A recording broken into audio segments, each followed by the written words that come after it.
个世界是什么模样？走过山水一场梦一场，那迎风呐喊的海浪，要多久多久才会遇上？那深埋心底的愿望，要多久多久才会登场？沿途一身泥泞跌撞的越来越回去的泪，才能淹没了脆弱。你发誓更勇敢一生与梦，别怕未来的模样不负曾经的凝望。有多少理想，就有多少次穿肠。那沿途的风浪，也不过就这样。这一路光景有你在身旁。 Selamat datang di Bangkobel Donghua. Sebelum lanjut ke alur cerita, support channelnya dulu ya sahabat Donghua, dengan cara klik tombol subscribe dan like videonya. Terima kasih. Tanpa berlama-lama lagi hayu kita simak. Soul Land 2 Chapter 11.2. Chapter 11.2, Monitor Kelas Terlemah. Ketika Wang Dong memukul Huo Yuhao sekali lagi, setiap langkah yang diambilnya dengan susah payah. Namun, yang mengejutkannya, dia melihat bahwa mata Huo Yuhao tertutup rapat, mereka hanya cukup terbuka untuk mengekspos celah kecil yang samar-samar memancarkan cahaya keemasan. Langkahnya diambil sangat lambat dibandingkan dengan Wang Dong, tapi dia masih terus maju. Banyak siswa yang memiliki tingkat kultivasi yang lebih tinggi darinya telah runtuh, tetapi dia masih gigih bertahan. Dia bahkan meninggalkan jejak keringat dengan setiap langkah yang diambilnya. Jika kamu tidak bisa melakukannya, jangan memaksakan dirimu. Wang Dong berbicara dengan suara rendah sebelum melanjutkan. Jumlah putaran yang dia jalankan sejauh ini melebihi semua orang dengan selisih yang besar. Namun, tubuhnya sudah mencapai batasnya. 1 jam lagi berlalu, dengan waktu yang tersisa sampai bel berdering semakin dekat. Hanya ada 9 siswa yang masih berjalan di sekitar Shrek Plaza. Namun, orang yang telah dianggap sebagai bantal bawah sejak awal, Huo Yuhao, adalah salah satunya. Zhou Yi telah memperhatikan Huo Yuhao sepanjang waktu. Dia sudah takjub ketika baru 2 jam berlalu. Berdasarkan kekuatan fisik dan kekuatan jiwa Huo Yuhao, dia seharusnya sudah mencapai batasnya dalam 2 jam, tidak peduli apa situasinya. Namun, dia masih bisa bertahan. Meskipun berlari dengan kecepatan konstan memang memberikan sedikit manfaat, kultivasi dan kondisi fisiknya sama-sama ada di sana. Bisakah tekad seseorang benar-benar kuat sampai sejauh ini? Terlebih lagi, dia masih sangat muda. Putong, 2 siswa lagi pingsan, dan ketika mereka melakukannya, mereka menciptakan efek domino. Beberapa siswa runtuh berturut-turut mengikuti duo, salah satu dari mereka kebetulan bertemu Wang Dong, yang berada di sebelahnya. Wang Dong tersandung, kakinya yang sakit tidak dapat bertahan lagi. Ketika dia jatuh, pikirannya tentang ketekunan juga runtuh. Namun, dia menjalankan jumlah lap terbesar di kelas, tidak ada yang tersisa yang bisa melebihi jumlah putaran yang dia jalankan. Masih ada 3 orang yang masih berlari, salah satunya adalah Huo Yuhao. Setelah 5 menit, 2 siswa lainnya juga pingsan. Orang terakhir yang masih berlari sebenarnya adalah Huo Yuhao, orang terlemah dari kelas 1.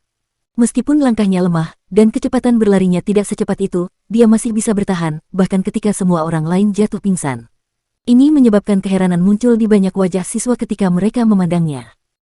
Memang benar bahwa Huo Yuhao telah mencapai batasnya, dan juga benar bahwa perasaan hangat yang disebabkan oleh teknik surga misterius dapat menyehatkan tubuhnya dan mengurangi rasa letihnya sampai batas tertentu. Namun, pada akhirnya, itu tidak membuatnya lebih kuat. Dia telah mencapai batasnya lagi dan lagi, tetapi telah mengepalkan giginya dan menahannya setiap saat. Huo Yuhao mengerti bahwa dia adalah yang terlemah di antara siswa 1, jadi dia harus melakukan 200%, atau bahkan 300% dari kerja keras mereka jika dia ingin tetap di Akademi Shrek. Dan pada saat ini, menahan tubuhnya dengan mencapai batasnya dapat membantu memperlebar lorong-lorongnya dan meningkatkan kekuatan jiwanya. Tidak peduli apa, dia melakukan yang terbaik untuk bertahan setiap saat. Bertekunlah, bertekunlah. Huo Yuhao dalam hati berteriak pada dirinya sendiri tanpa henti. Pada saat itu, dia bahkan tidak memiliki kekuatan jiwa yang tersisa sehingga dia bisa menuangkan ke dalam mata rohnya untuk merangsang dirinya sendiri dan menenangkan pikirannya. Perlahan-lahan, ia sendiri mulai membunyikan nyanyian yang ia gunakan untuk mendukung dirinya sendiri. Ibu-ibu, ini semua demi keinginan terakhir ibunya, demi bisa mengambil jenazah ibunya dari tempat itu suatu hari. Demi menghilangkan penghinaan ibunya dan membalasnya. Tidak peduli apapun, ia harus bertahan. Gedebuk, gedebuk, langkah kaki Huo Yuhao sangat berat. Kaki dan tubuhnya gemetar tak terkendali. Namun, dia tidak jatuh. Dalam kondisi sulit seperti itu, dia masih mengulangi gerakan mirip mesin yaitu mengangkat kakinya, meletakkannya, mengangkatnya kembali, dan meletakkannya kembali sekali lagi. Ekspresi menghina bahwa para siswa, yang sekarang jatuh, telah menatapnya dengan perlahan menghilang. Kekuatan yang diberikan panutan luar biasa. Mereka mulai menarik diri kembali, satu persatu, sebelum dengan kosong menatap sosok Huo Yuhao saat dia gigih. Setelah tertegun sesaat, Wang Dong adalah orang pertama yang terus berlari mengejar Huo Yuhao. Namun, dia tidak menyusulnya kali ini. Dengan Wang Dong memimpin, yang kedua, dan kemudian orang ketiga secara bertahap mulai mengikutinya. Perlahan-lahan, semua siswa dari kelas 1 mengepalkan gigi mereka dan mengangkat kaki mereka, yang sudah kaku sampai mereka merasa mati, untuk terus berlari. Zhou Yi tergerak. Dari semua waktu yang dia ajarkan, sangat jarang dia tergerak oleh penampilan murid-muridnya. Namun kali ini, dia benar-benar tersentuh. Ini karena Huo Yuhao, dan pada gilirannya juga karena 90 siswa yang naik kembali untuk mengikutinya. Ini bukan lagi latihan sederhana yang bisa meremukkan tubuh mereka, ini adalah pemarah pikiran mereka. Zhou Yi tampak bisa melihat tekad mereka dalam ekspresi wajah mereka yang kelelahan. Hasil kelas ini jauh lebih besar dari apa yang dia bayangkan. Dering cincin ding. Bel yang menandakan akhir kelas akhirnya berbunyi. Huala, huala. Benar-benar runtuhnya deretan kartu domino kali ini. Bel yang menusuk telinga secara instan menyebabkan banyak orang runtuh. Suara tabrakan yang disebabkan oleh chainmail mereka dan tanah menyebabkan serangkaian suara bergema keluar dan menjatuhkan awan debu ke udara.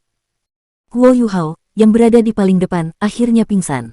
Lonceng menyebabkan dia akhirnya melepaskan semua kekeras-kepalaan dan ketekunan dalam hatinya. Namun, dia tidak jatuh langsung ke tanah. Saat ia jatuh, Wang Dong, yang berada tepat di belakangnya, menangkapnya dengan chainmailnya. Begitu dia melakukannya, mereka berdua berguling ke tanah bersama. Keduanya serentak terengah-engah bersama. Saat dia melihat ke arah langit, penglihatan Huo Yuhao menjadi gelap untuk beberapa saat. Namun, lorong-lorong di dalam tubuhnya menjadi hangat dan nyaman, dan terasa sangat nyaman. Kekuatan jiwa di dalam tubuhnya telah habis, dan kekuatan fisiknya sudah ditarik jauh sebelum itu. Namun, lorong-lorongnya masih membuatnya merasa sangat nyaman. Dia memiliki firasat bahwa, dalam semua aspek, kultivasinya akan mengalami peningkatan besar setelah ini. Wang Dong berbaring di samping Huo Yuhao. Baik kultivasinya dan kondisi tubuhnya jauh lebih kuat daripada Huo Yuhao, jadi meskipun dia sangat kelelahan, dia tidak seperti Huo Yuhao yang tidak bisa bergerak sama sekali. Aku benar-benar tidak tahu kekuatan apa yang membuatnya sehingga kamu bisa bertahan sampai sekarang. Anda adalah master jiwa dengan hanya cincin jiwa 10 tahun, tetapi Anda bisa bertahan lebih lama dari jiwa Grandmaster seperti saya. Kamu benar-benar orang aneh. Petik 2. Huo Yuhao tertawa 2 kali. Dia bahkan tidak punya energi untuk berbicara lagi. Zhou Yi perlahan menarik napas dalam, lalu memberi isyarat ke kejauhan. Seorang laki-laki berpakaian putih tiba seolah-olah dia melayang di udara. Dia tiba di sisi Zhou Yi dengan apa yang tampak seperti beberapa langkah ringan. Setelah mengangguk ke arahnya, dia berbalik ke arah siswa. Cincin jiwanya yang mempesona bangkit dari kakinya satu persatu. Ada 2 yang kuning, 2 yang ungu, dan 3 yang hitam. Dia sebenarnya memiliki 7 cincin jiwa. Sage jiwa. Ini sebenarnya adalah ahli peringkat sage jiwa, yang berada di atas peringkat ke-70. Dia sudah mendekati puncak guru jiwa. Selain itu, dia hanya terlihat berusia sekitar 30 tahun. Hanya saja, perubahan yang terlihat di matanya tidak cocok dengan penampilan luar mudanya. Dia mengangkat tangannya, dan warna hijau lembut daun tiba-tiba mulai tumbuh dari telapak tangannya. Cincin jiwanya yang ketujuh menyala terang ketika berputar di sekelilingnya, tetapi para siswa hanya bisa melihat tubuhnya berkedip sekali sebelum tiba-tiba menghilang. Daun hijau tumbuh liar, dan dalam sekejap mata, daun itu tiba-tiba berubah menjadi pohon besar yang sangat tinggi. Angin sepoi-sepoi yang sejuk sepertinya bertiup melewati mereka. Kemudian, dedaunan hijau gelap mulai terbang keluar dari kanopi pohon yang sangat besar. Tepatnya 91 daun mendarat dengan ringan di tubuh siswa dari kelas 1, tidak satu lagi, dan tidak satu